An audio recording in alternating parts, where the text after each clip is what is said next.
dalam banyak ayat Allah Subhanahu wa taala menyebut harta dengan sebutan al-khair. Anda tahu apa makna al-khair? Apa makna al-khair? Kebaikan. Contohnya seperti apa Pak ayat yang menyebut harta dengan al-khair?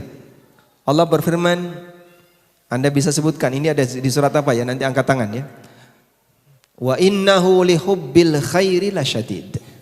Allah Subhanahu wa taala berfirman, wala tu'tus sufaha amwalakumul lati ja'alallahu lakum qiyaman warzuquhum fiha.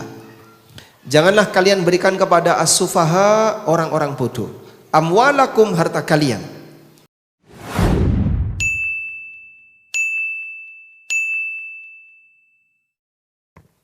Bismillah. Sehat Ustaz? Alhamdulillah. Gimana kabar? Sehat ya? Alhamdulillah. Damang Ustaz. Ustaz, kita sekarang formatnya ini kayaknya lebih santai aja Ustaz ya.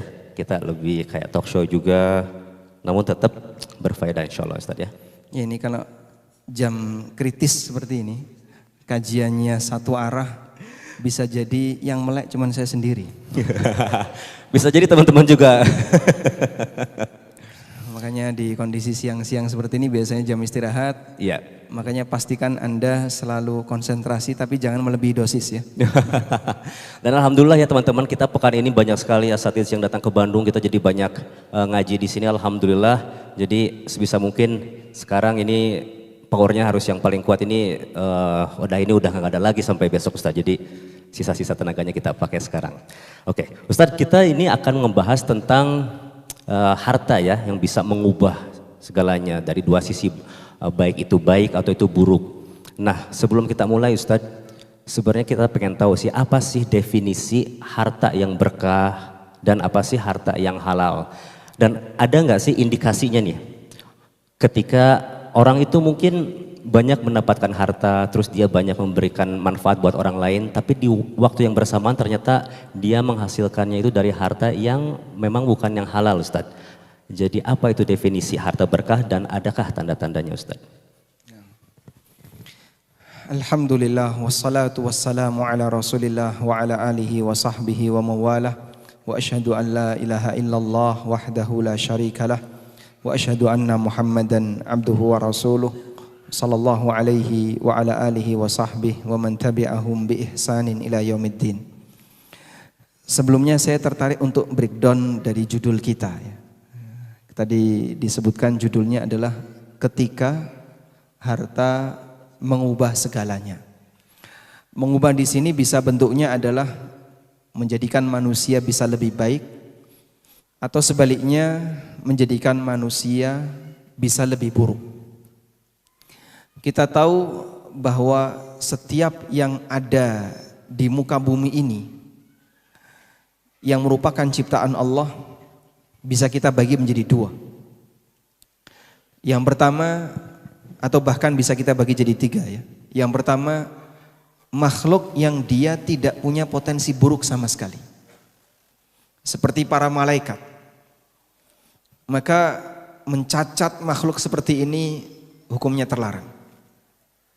Dengan tetap mengakui mereka adalah makhluk yang punya sisi lemah. Seperti misalnya Jibril alaihissalam, beliau adalah malaikat. Kita menyebut keburukan untuk Jibril nggak boleh. Meskipun kita tidak mengatakan dia sebagai Tuhan, dengan tetap mengakui dia sebagai makhluk, artinya tidak punya kekuasaan sebagaimana Allah. Dia bukan maha kuasa, mengetahui segala hal yang gaib, bukan. Tapi makhluk seperti ini tidak punya potensi buruk. Demikian pula para nabi, sehingga tidak boleh mencacat mereka walaupun mereka tidak maksum 100% dalam paham ahlu sunnah, karena nabi masih memungkinkan untuk melakukan dosa kecil, sehingga Allah perintahkan mereka untuk beristighfar. Fasabbih bihamdi rabbika wastaghfir innahu kana tawwaba. Yang kedua, ada makhluk yang hanya berisi potensi buruk, gak ada sisi baiknya.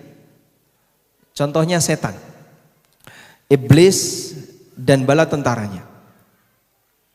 Walaupun bisa jadi dia menggoda manusia melalui langkah-langkah yang cukup panjang.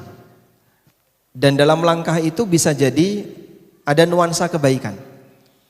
Misalnya dimotivasi biar kamu rajin ibadah, biar memperbanyak ketaatan, tapi ternyata diajarkan ibadah yang tidak sesuai syariat. Tapi makhluk seperti ini karena seluruh isi niatnya, keinginannya adalah jahat, maka dia tidak punya potensi baik. Karena itu Allah Subhanahu wa taala tegaskan bahwa iblis adalah innahu lakum aduwwun mubin. Bahwa dia adalah musuh yang paling nyata bagi kalian. Gak bisa ditawar lagi. Kalau musuh manusia masih ada potensi sisi baiknya, sehingga kita masih bisa misalnya mencari sisi kebaikan orang itu apa. Tapi kalau iblis mau dicari sisi kebaikan dari mana? Karena dia adalah aduwwun mubin, musuh yang paling nyata bagi manusia. Yang ketiga adalah makhluk yang punya dua potensi. Bisa berpotensi baik, bisa berpotensi buruk. Sehingga dia bisa menjadi makhluk yang baik, mengarahkan dirinya menuju surga, dan sebaliknya bisa menjadi makhluk yang menjerumuskan dirinya maupun orang lain menuju neraka. Seperti manusia yang bukan nabi. Kemudian semua properti yang ada di sekitar kita. Maka sebagaimana manusia yang dinyatakan oleh Allah dalam Al-Quran, fa'alhamaha fujuraha wa taqwaha. Kami ilhamkan pada diri manusia fujuraha wa taqwaha, sifat fujur, sifat jahat, wa taqwaha, dan sifat takwa. Sehingga dia punya dua potensi, yang baik dan yang buruk. Demikian pula yang lain. Ada harta yang bisa mengantarkan pemiliknya kepada kebaikan, kepada takwa, dan sebaliknya ada harta yang bisa menjerumuskan pemiliknya kepada kedurhakaan.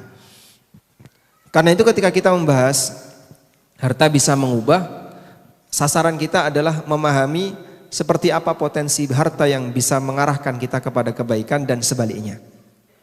Selanjutnya, dalam banyak ayat Allah Subhanahu wa taala menyebut harta dengan sebutan al-khair.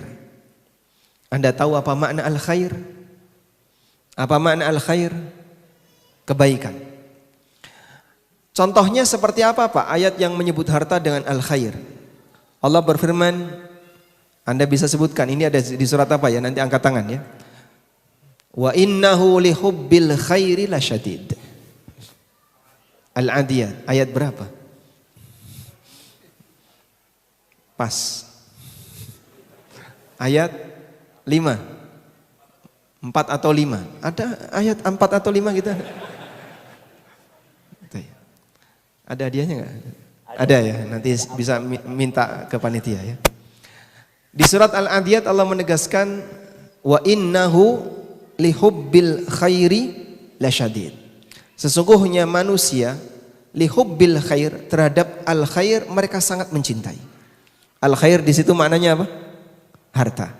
Manusia sangat mencintai harta. Allah Subhanahu wa taala menyebut harta dengan sebutan al-khair. Di ayat yang lain Allah Subhanahu wa taala mengatakan, ya ayyuhalladzina amanu idza hadara ahadakumul mautu in taraka khairanil wasiyatu in taraka khairan. Wahai orang yang beriman, apabila salah satu di antara kalian hadara al-maut, kematian datang kepadanya. Maksudnya dia mau mati. Intaraka khairan, kalau dia meninggalkan khairan. Apa makna khairan? Harta. Al-wasiyatu, wajib bagi dia untuk berwasiat. Sebelum turun ayat tentang warisan, Allah Subhanahu wa taala mewajibkan bagi orang yang mau mati untuk membuat wasiat terkait hartanya. Hartamu ini mau kau kasihkan ke siapa? Itu sebelum ada syariat tentang masalah warisan. Dan dalam ayat ini Allah Subhanahu wa taala menyebut harta dengan sebutan khairan, kebaikan. Dan juga beberapa ayat yang lain seperti misalnya kudanya Sulaiman alaihissalam. Pada waktu Sulaiman lupa untuk zikir di waktu sore disebabkan karena bermain dengan kudanya. Lalu beliau mengatakan, inni ahbabtu hubbal khairi an dzikri rabbi hatta tawarat bil hijab. Sesungguhnya aku sangat mencintai hubbal khair, mencintai al khair. Al khair di situ adalah kendaraan yang dimiliki oleh Sulaiman. Hatta ta'an dzikri rabbi, sehingga melupakan aku untuk zikrullah. Hatta tawarat bil hijab, sampai matahari tertutup dengan hijab, artinya sampai maghrib. Dan ini bukti bahwa Allah sangat menghargai harta. Sampai dalam Al-Quran disebut dengan al khair, karena harta ini punya potensi yang luar biasa. Manusia yang ingin taat, dia butuh modal harta. Sebagaimana pula ketika manusia berbuat maksiat, dia juga butuh modal harta. Sehingga harta disebut sebagai al-khair karena dia merupakan penopang, salah satu di antara penopang dalam aktivitas hidup manusia. Karena itu dalam Al-Quran di surat An-Nisa, Allah Ta'ala melarang bagi orang yang sudah dewasa agar jangan memberikan harta kepada orang yang belum dewasa dalam menggunakan harta 100%. Ini ayat yang berbicara tentang orang yang merawat anak yatim. Ada anak yatim ditinggali warisan harta oleh orang tuanya. Allah Subhanahu wa taala melarang, jangan kau kasihkan seluruh harta warisan anak yatim ini kepada orang ini. Karena dia belum bisa dewasa dalam mengatur harta. Ketika dia belum dewasa, kemudian kau kasihkan semuanya, bisa jadi akan dipakai untuk pemborosan tanpa sadar. Sehingga sikap yang tepat gimana? Kasihkan sedikit demi sedikit. Allah Subhanahu wa taala berfirman, "Wala tu'tus sufaha amwalakumul lati ja'alallahu lakum qiyaman warzuquhum fiha." Janganlah kalian berikan kepada as-sufaha, orang-orang bodoh, amwalakum, harta kalian. Maksudnya adalah harta manusia. Allati ja'alallahu lakum qiyaman, yang Allah jadikan harta itu sebagai qiyam. Qiyam artinya apa? Qiyam, penegak, sebagai penegak kehidupan kalian. Allah sebut harta dengan penegak kehidupan kalian. Pelajaran yang bisa kita ambil dari ayat ini, Allah menyebut orang yang tidak bisa menggunakan harta dengan benar itu sebagai as-sufaha. As-sufaha itu jamak dari kata safi. Safih artinya orang bodoh yang belum dewasa, belum ngerti bagaimana pemanfaatan harta dengan benar, sehingga dia suka melakukan pemborosan. Praktek seperti itulah yang disebut sebagai tindakan sufaha. Baik, dan ini semuanya adalah bukti bagaimana penghargaan yang diberikan oleh syariat ini kepada harta, sehingga harta itu kalau bisa dijaga dengan baik, karena harta itu adalah al-khair. Allah Subhanahu wa taala melarang kita untuk melakukan pemborosan terhadap harta, sehingga kalaupun ada anak yatim yang memiliki harta, jangan langsung dikasihkan semuanya, tapi kasihkan sedikit demi sedikit. Makanya Bapak Ibu yang kami hormati, kalau ada ungkapan ya, bapak-bapak jika punya uang tolong diamankan, hindarkan dari jangkauan anak-anak dan ibunya anak-anak. Ini salah atau benar, Pak? Hah? Salah? Terjadi perbedaan pendapat ya antara atas dan bawah. Ya. Jadi Anda diperintahkan untuk menjaga harta, sehingga ketika ada orang yang belum dewasa dalam menggunakannya, Allah perintahkan kasih sedikit demi sedikit. Selanjutnya, seperti apa sih definisi harta yang berkah itu? Kita akan melihat terlebih dahulu hakikat dari harta yang sebenarnya. Kayak apa harta yang dimiliki oleh manusia? Ada seorang sahabat yang bernama Abdullah bin Sikhir. Abdullah bin Sikhir suatu ketika pernah menemui Rasulullah sallallahu alaihi wasallam. Dan kala itu Nabi sallallahu alaihi wasallam sedang membaca firman Allah di surat At-Takatsur. Alhaakumut takatsur. At-takatsur artinya berlomba-lomba banyaknya harta. Meskipun kata at-takatsur itu juga bisa bermakna merasa bangga dengan banyaknya penduduk. Jadi ada cerita ya. Ada dua orang dari dua suku yang berbeda. Terus satu sama lain tuh saling membanggakan. Nah, Kemudian orang yang pertama bilang, di tempat kami itu nenek moyang kami jumlahnya banyak, penduduk kami banyak. Lihat kuburan kami luas. Lihat kuburan kami luas. Orang kedua juga bilang seperti itu. Oh, kuburan kami lebih luas lagi, karena yang mati lebih banyak. Makanya alhaakumut takatsur hatta zurtumul maqabir. Berlomba-lomba membanggakan banyaknya jumlah penduduk membuat kalian lalai sampai kalian mengunjungi kuburan. Ada tafsir seperti itu. Jadi yang dimaksud at-takatsur di situ adalah berlomba merasa bangga dengan banyaknya penduduk. Dan untuk membuktikannya kunjung ke kuburan. Kalau kuburannya gede, luas, yang mati banyak, berarti penduduknya yang hidup lebih banyak. Tayyib. Namun yang lebih tepat at-takatsur di sini adalah berlomba menumpuk harta. Alhaakumut takatsur. Berlomba menumpuk harta telah membuat kalian lalai. Telah membuat kalian lupa. Lalai yang tertinggi adalah lalai terhadap kewajiban dia kepada Allah. Jadi banyak orang yang dia nggak mau nurut terhadap syariat. Dia diajarkan untuk meninggalkan yang haram, diberitahu mana batasan halal dan haram. Dia nggak mau, dia menolak untuk itu. Ini lalai yang paling tinggi tingkatannya. Dan banyak orang yang seperti itu ya. Sehingga dia pengen, saya kejar target, saya pengen ini, saya pengen ini.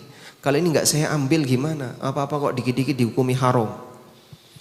Orang kok isinya kajiannya kalau nggak riba, gharar, haram, resign. Cuman seputar itu saja. Anda nggak takut kalau saya ngomong kayak gini? Ada sebagian orang yang takut kajian muamalah ya. Karena dia merasa tidak aman ketika ikut kajian seperti ini. Seolah-olah terus disalahin terus. Saya nggak kuat ya, panas telinganya. Begitu mendengar kajian tema riba, mendengar kajian tema harta haram, itu rasanya panas.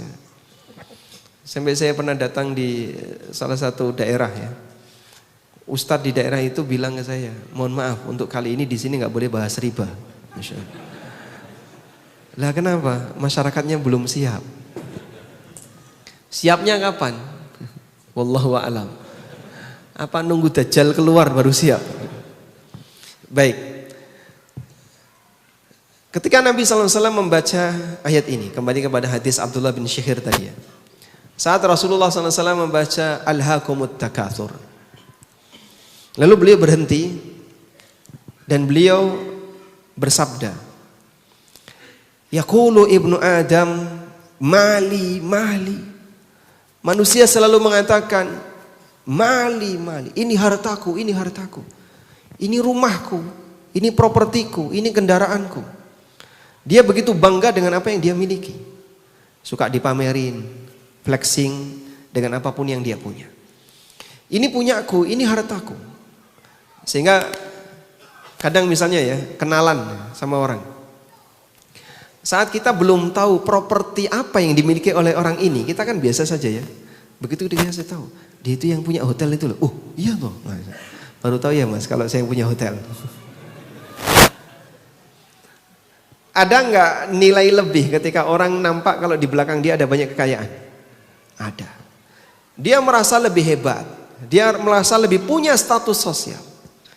Itulah karakter manusia. Dia selalu merasa bangga, mali mali ini hartaku. Karena bagi dia dengan keberadaan harta yang demikian banyak membuat dia merasa lebih tinggi dibandingkan yang lain. Dan itu umum. Lalu Nabi SAW mengatakan, wa hal laka mim malika ya ibna Adam. Padahal hakikat dari hartamu wahai manusia hanya ada 3 kemungkinan. Ma akalta fa afnaita, wa ma labista fa ablaita, wa ma tasaddaqta fa amdaita. Hakikat dari hartamu itu adalah apa yang kau makan sampai habis, apa yang kau pakai sampai rusak, dan apa yang kau sedekahkan sehingga abadi di hari kiamat. Sementara apa yang kau simpen belum tentu itu hartamu. Jadi syariat kita membedakan antara memiliki dengan memanfaatkan. Sebatas memiliki belum tentu memanfaatkan. Kita kan banyak melihat ya, bahkan mungkin di tempat kita sendiri. Kita memiliki banyak sekali properti, dari mulai yang kecil sampai yang gede. Misalnya baju yang nganggur, banyak nggak Pak? Banyak. Antara tumpuan baju di lemari dengan yang kita pakai banyak mana? Hah? Yang di lemari. Kita sudah kadang, saya punya celana kayak gini ya. Sudah lupa dia belinya kapan celana ini masuk lemari, padahal dia yang masukin sendiri. Loh kok saya punya baju kayak gini, saya punya kaos kayak gini. Sampai lupa dia punya pakaian tertentu karena saking lamanya nggak dipakai. Pernah ngalamin kayak gitu? Itu cuman kita tumpuk jamaah. Kita cuman ngumpulin, kita kumpulin dalam jumlah banyak, tapi kita tidak memanfaatkan. Belum lagi kalau sudah perabotan rumah, ya, gelas-gelas, piring, dan Masya Allah perabotan yang lainnya ditumpuk, tapi terus dikoleksi gitu kan. Misalnya tahun ini belum habis dipakai semuanya, tahun depan sudah koleksi baru, ada baru lagi yang masuk, kayak gitu ya. Itulah pengaruh ketika seseorang hanya pintar ngumpulin tapi belum tentu dia bisa memanfaatkan. Kita demikian pintar untuk mengumpulkan, kita semangat untuk mengumpulkan, dan ketika melihat yang baru masih seneng lagi untuk beli. Bahkan mohon maaf Pak, yang biasanya megang HP terus nyekrol gini biasanya siapa Pak? Kok yang atas ketawa itu kenapa? Tertuduh atau gimana? Jadi dia cuman sambil nganggur ginian nyekrol, lihat marketplace, ketemu barang bagus, masukin keranjang. Lihat lagi, bagus, masukin keranjang, apalagi nemu masukin keranjang gitu kan. Berapa batas keranjangnya marketplace? Berapa? 99 plus itu plus berapa? Gak terhingga. Jadi kalau orang masukin 1000 pun bisa dia. Bisa, Masya Allah. Makanya keranjang ini penuh dengan barang. Kapan mau dibeli? Wallahu a'lam. Itu tolong dicek ya, keranjangnya istrinya itu, Masya Allah. Dan itu jadi hobi baru sekarang, Kang ya. Jadi mereka pinter masukin barang di dalam keranjang, karena keranjangnya virtual. Jadi lihat yang menarik, masukin, lihat yang menarik, masukin, Masya Allah. Dan ini hobi menghabiskan banyak waktu. Dia punya hasrat, semoga nanti bisa terbeli. Bisa jadi sampai mati nggak kebeli. Maka Nabi SAW pernah buat sebuah gambar ya. Nabi SAW pernah buat gambar. Beliau buat bangun kotak, gambar kotak seperti ini. Lalu beliau membuat sebuah garis lurus nembus kotak ini. Kemudian beliau membuat garis-garis di tengahnya kotak. Lalu beliau bersabda, hadzal insan, ini manusia. Wa hadza ajaluh muhitatun alaih. Dan kotak ini adalah ajalnya yang meliputi dia. Jadi orang ini mau bergerak kemanapun, mau gerak maju, mau gerak nyerong kanan, nyerong kiri, pasti kebentur ajal. Gak mungkin bisa nembus dari ajal. Beliau kasih garis lurus, di sini nembus, satu titik di sini. Wahada amaluh, dan garis yang nembus ini adalah perjalanan hidupnya. Sementara titik di luar garis ini, di luar bangun ini adalah cita-citanya. Masya Allah. Sehingga manusia itu cita-citanya menembus batas. Sampai mati itu masih di sana cita-citanya, Pak. Keranjang yang demikian banyak isinya belum ada yang dibeli. Kalaupun dibeli paling sekian persen. Orangnya sudah mati. Masih punya harapan ini, masih pengen ini, pengen ini. Itulah karakter manusia. Sehingga dikatakan oleh Nabi SAW, manusia senang ngumpulin mali hartaku. Dia kumpulin Padahal dia sudah punya. Oh, tapi ini kan model baru Pak. Taruh lagi. Kumpulin lagi. Ini model baru loh Kang. Taruh lagi. Kelihatannya dia melihat sesuatu itu menarik. Akhirnya dia cuman ngumpulin. Karena orang lihat barang itu seneng gak Pak? Lihat barang seneng gak? Seneng Pak. Walaupun gak beli Pak. Ada pameran ya Kang ya. Sing teko ora tuku, sing tuku ora teko. Gak paham ya Kang? Bahasa Sundanya apa itu? Teko itu artinya datang ya. Tuku artinya beli. Yang datang gak beli. Karena dia cuma pengen lihat-lihat doang. Ya, lihat, mampir sini lihat-lihat. Cuman lihat aja, lihat muter, sudah pulang. Masya Allah. Kita seneng lihat barang. Makanya Nabi SAW ngasih kita arahan. Bedakan antara memiliki dengan memanfaatkan.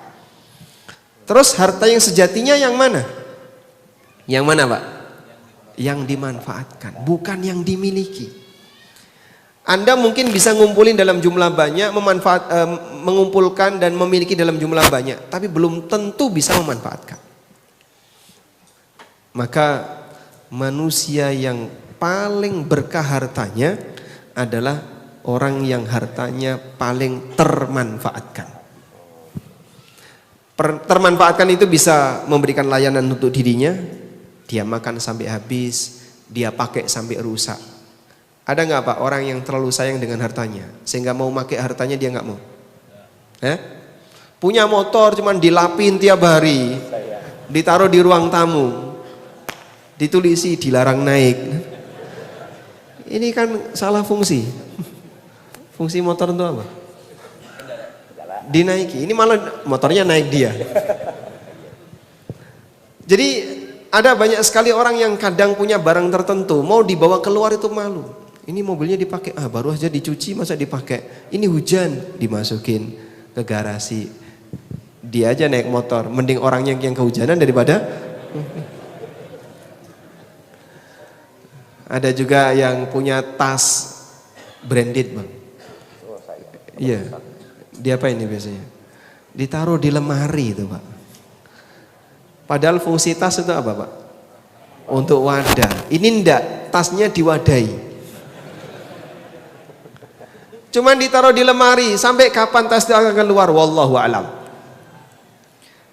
Lah Anda ngumpulin kayak gini, jadinya enggak fungsi kan? Cuman disimpan. Maka Rasulullah SAW adalah lambang manusia yang paling efisien hartanya. Beliau dapat tapi seketika habis. Untuk dimanfaatkan pribadi.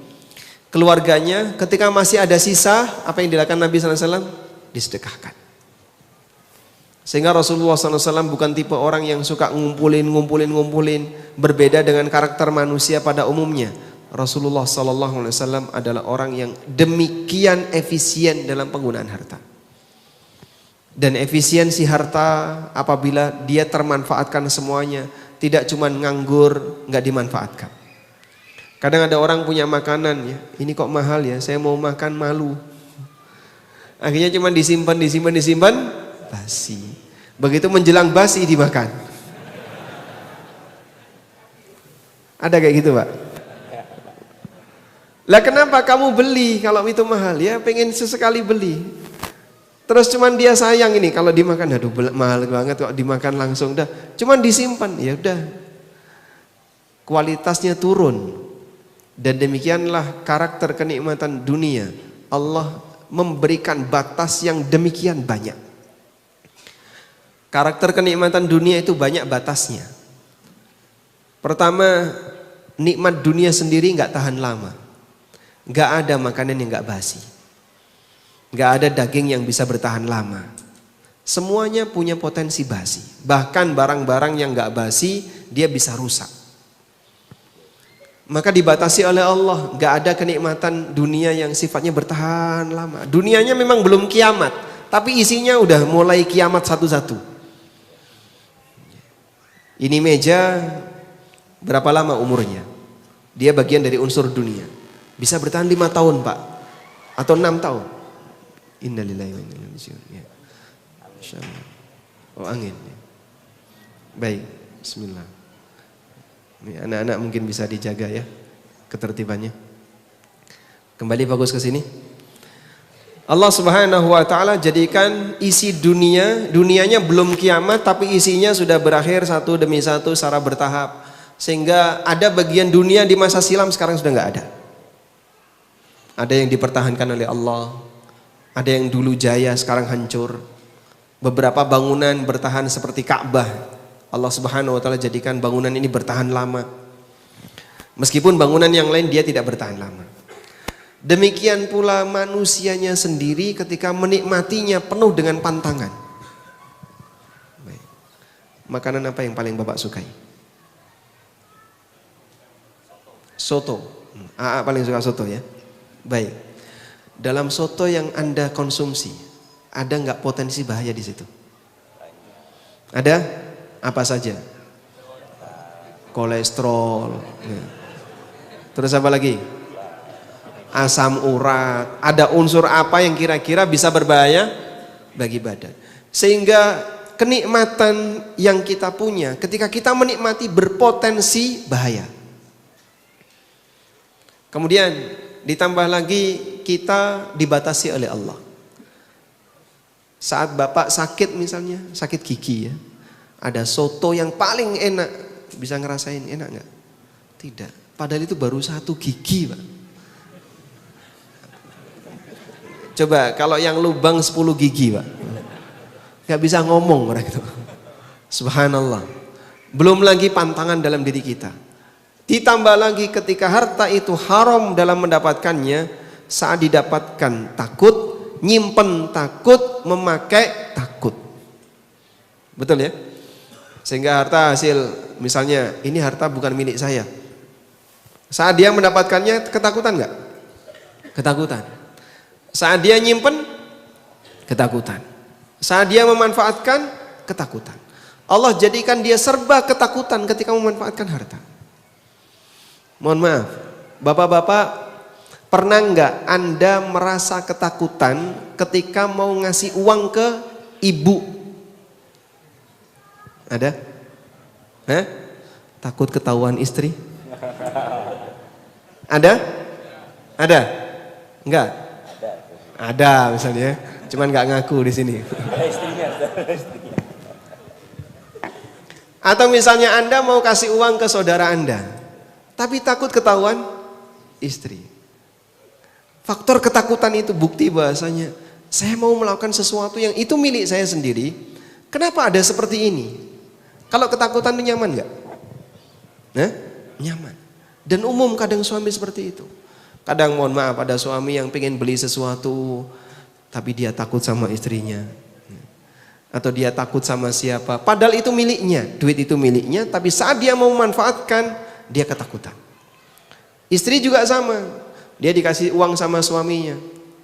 Ada sisa nih. Saya mau kirim ke bapak. Tapi takut nanti jangan-jangan dimarahi suami. Makanya pasangan suami istri yang saling menakut-nakuti. Bahasanya apa enaknya begitu?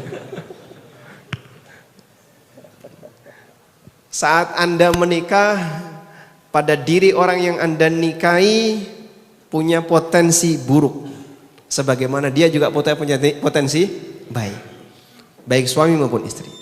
Terjadilah situasi semacam ini.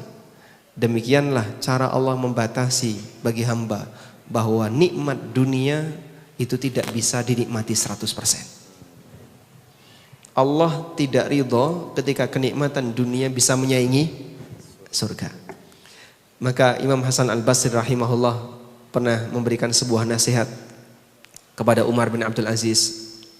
Wa'lam anna ni'matad dunya masyubatun bil musibah. Sadari bahwa kenikmatan dunia itu bercampur dengan musibah. Kadang makan tertentu pedesan malah jadi diare ya. Atau dia makan tertentu malah dia sakit. Atau dia saat menerima dia ketakutan. Saat dia menggunakan dia ketakutan dan seterusnya. Allah jadikan kenikmatan dunia selalu bercampur dengan musibah. Sudah? Agar orang ingat bahwa nikmat yang bisa dirasakan oleh hamba 100% hanya nikmat akhirat.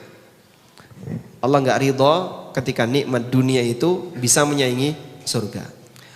Coba Bapak sebutkan contoh doanya Nabi Musa yang tidak diterima oleh Allah, tidak dikabulkan.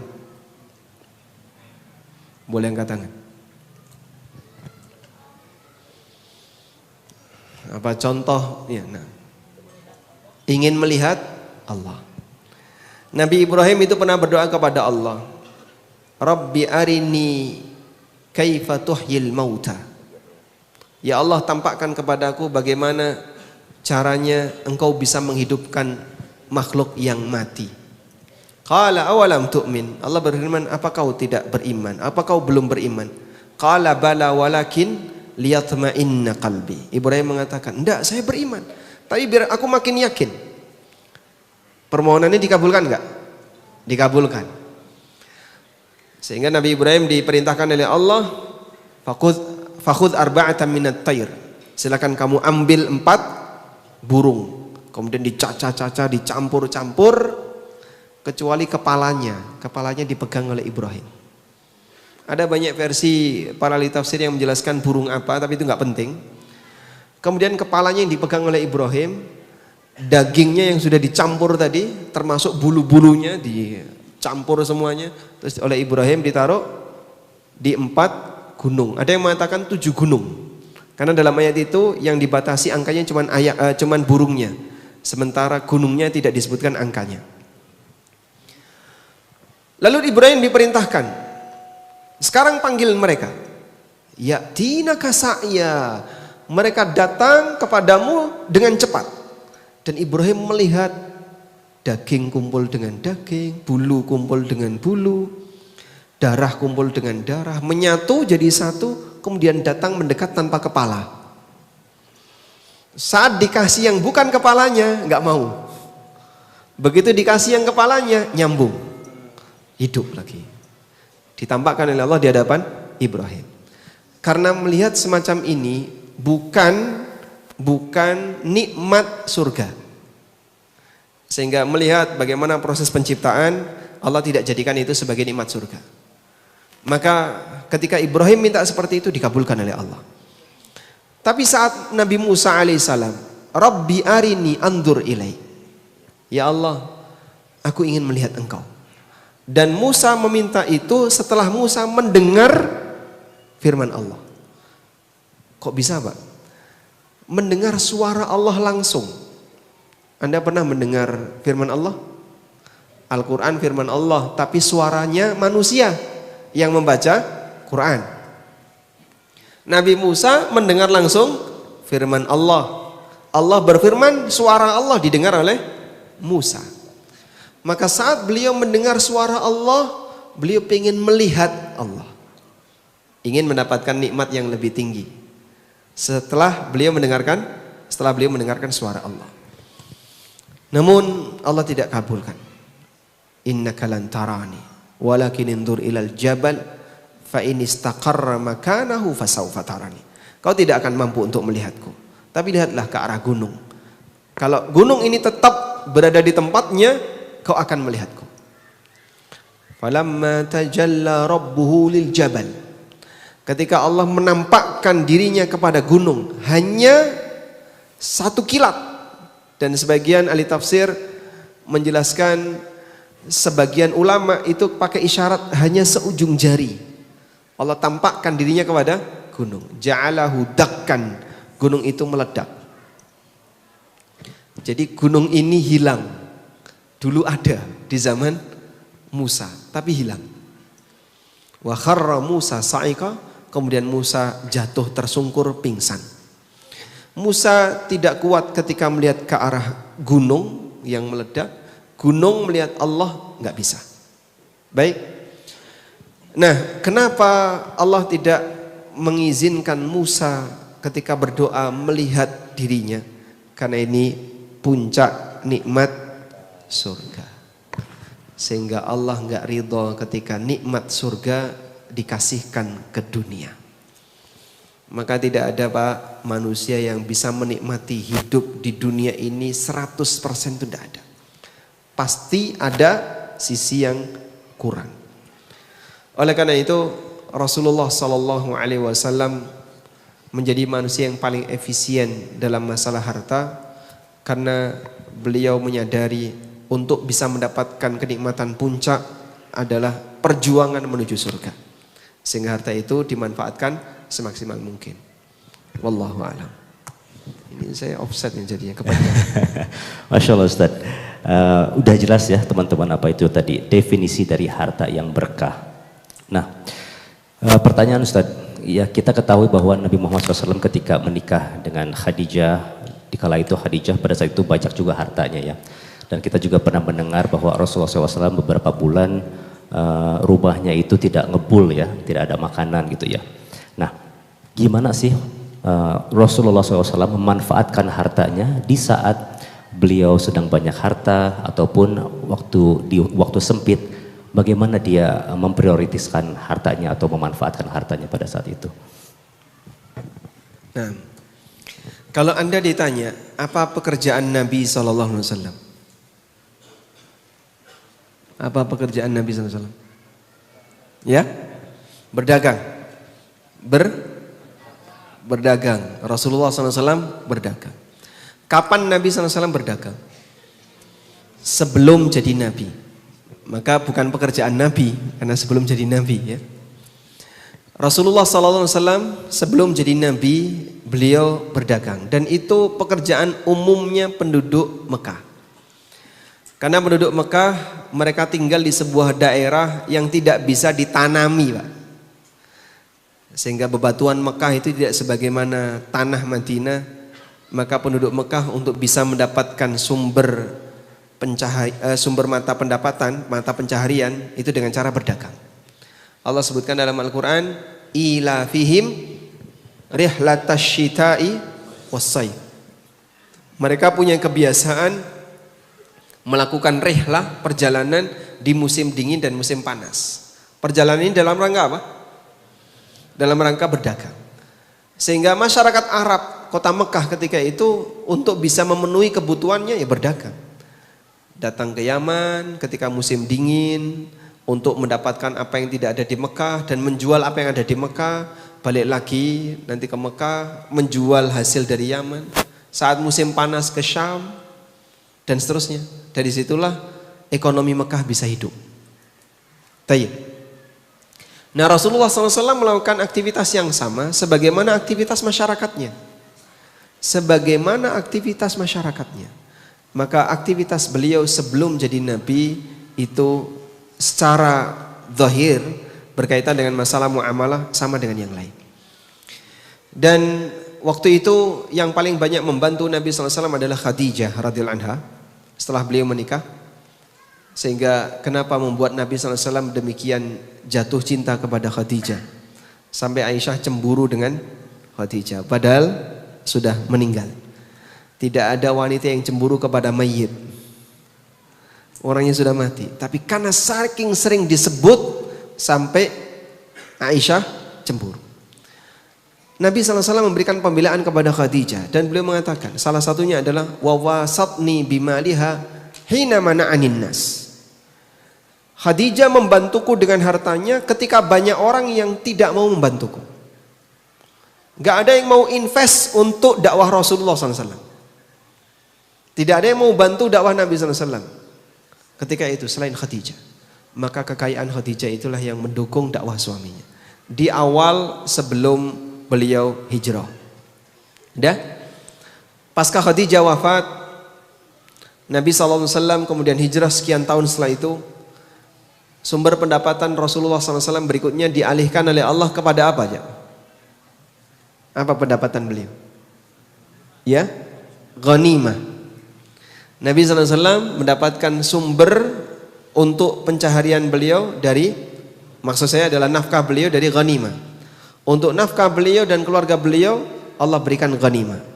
Sampai disebutkan dalam sebuah riwayat beliau pernah menyampaikan wa ju'ila rizki tahta dhilli rumhi, dan Allah jadikan rizkiku di bawah bayang-bayang tombakku.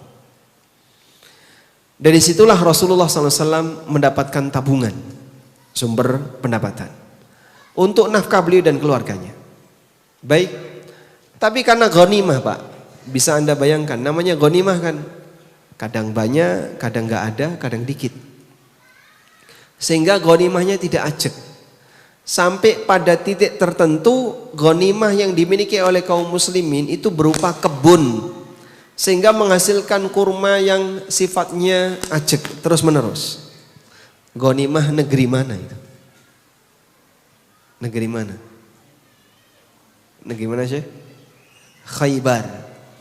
Makanya sejak Khaybar ditaklukkan, Rasulullah SAW membuat pengumuman, siapapun yang mati punya utang, tak lunasi utangnya.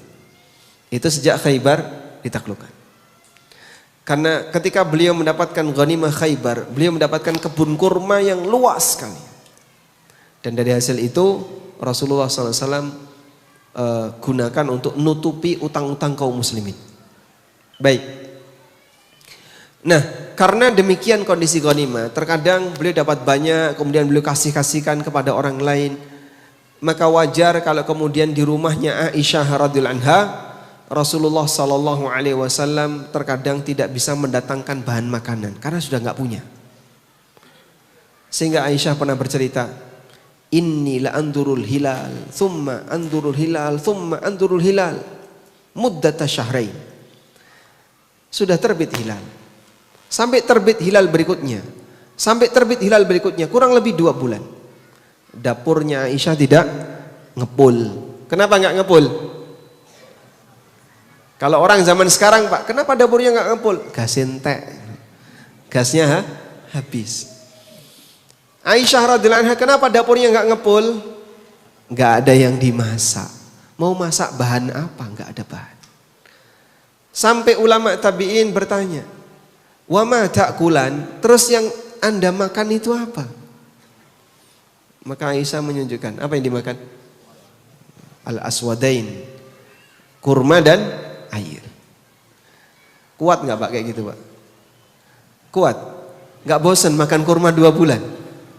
Masya Allah. Jamaah umroh yang i'tikaf ya, yang cuma 10 hari suguhannya tiap hari, kalau nggak kurma, air zam-zam, sama itu roti ya. Ya, roti tamis atau apa plus yogurt. Gak kuat Pak. Itu cuma 10 hari gak kuat. Sehingga kita kalau misalnya konsumsi kurma saja 10 hari mungkin kita gak kuat. Ya, jangankan cuma 1 jenis makanan ya, yang kadang cuma 2 ragam saja kita kadang merasa bosan, terus jajan di luar. Baik, Aisyah radhiyallahu anha menceritakan bagaimana testimoni beliau ketika berumah tangga dengan Nabi Sallallahu Alaihi Wasallam. Demikian keterbatasan rumah tangga Nabi Sallallahu Alaihi Wasallam sampai sekian bulan tidak ngepul. Apa yang dilakukan oleh Rasulullah SAW? Sabar dalam posisi itu dan beliau royal dalam posisi yang lain. Sehingga saat beliau punya banyak harta, beliau bagi-bagikan. Maka dulu ada banyak orang Badui yang kalau melihat pasukan Nabi SAW berangkat mau perang, mereka itu ikut. Kenapa ikut? Karena mereka pingin dikasih ghanimah. Sampai dikenal Muhammad itu suka bagi-bagi harta. Ayo ikut. Sehingga dalam peperangan kadang ada orang Badui ikut. Karena bagi mereka pasukan Muhammad itu pasti menang. Dan Muhammad suka bagi-bagi harta. Berarti latar belakangnya apa? Jihad untuk nyari harta. Itu Badui Pak. Badui dulu tuh kayak gitu. Karena Nabi SAW termasuk orang yang sangat royal. Dapat kambing 1 lembah kasihkan. Onta 100 ekor kasihkan. Subhanallah. Maka tidak ada manusia yang lebih royal dalam bersedekah melebihi Rasulullah SAW. Sifat kikir beliau 0. Sehingga sampai dikatakan karena Nabi SAW la yaruddu yadas sa'il. Nabi SAW tidak pernah menolak tangan orang yang meminta. Kalau ada orang yang minta, kasih. Sampai ada Badui yang pernah narik kain yang digelungkan Nabi SAW di leher beliau. Ketika ditarik sampai bekas ya. Sampai bekas. Dan Nabi SAW ketika melihat, oh ternyata si Badui. Beliau ketawa dan Badui itu pun ketawa. Wahai Muhammad, berikan kepadaku harta yang Allah berikan kepadamu. Kemudian beliau dikasih. Badui ini dikasih. Rasulullah SAW tidak punya sifat pelit. Pelitnya beliau 0%. Nah, kita nggak mungkin bisa seperti itu ya. Baik. Dan di saat yang sama ketika beliau mengalami kesulitan, Nabi SAW sabar. Pulang dari masjid, datang ke rumah Aisyah radhiyallahu anha, "Hal indakum min syai'?" Punya sarapan enggak? Jawab Aisyah apa?